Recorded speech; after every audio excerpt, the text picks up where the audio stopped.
In the last in the last 2 years before this, when we had the Magnitsky Awards, I actually never presented an award because there were so many good people to present the awards and so many good recipients. But this award started from an email that I got.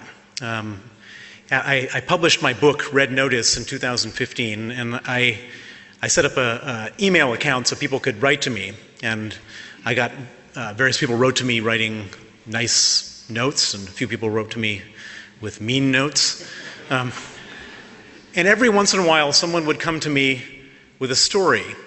And I received a note from a woman, a Russian woman in Guatemala named Irina Bitkov. And Irina Bitkov wrote to me a story that was so shocking that I couldn't help but pay attention.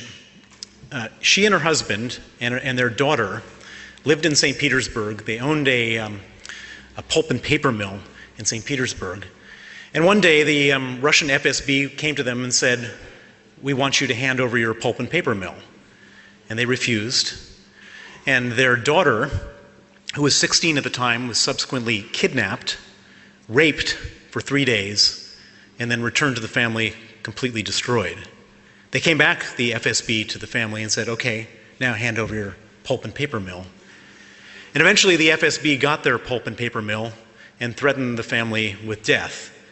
And they fled, first to Latvia, then to Turkey. And then they discovered that Guatemala didn't have an extradition treaty with Russia, and there was a law firm in Guatemala offering to emigrate there.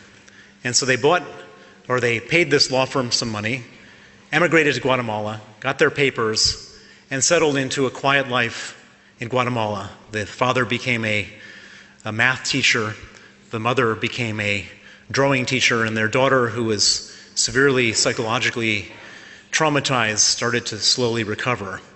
In Guatemala, they had another child, a little boy named Igor, and their life pretty much seemed perfect, or as perfect as it can be in exile.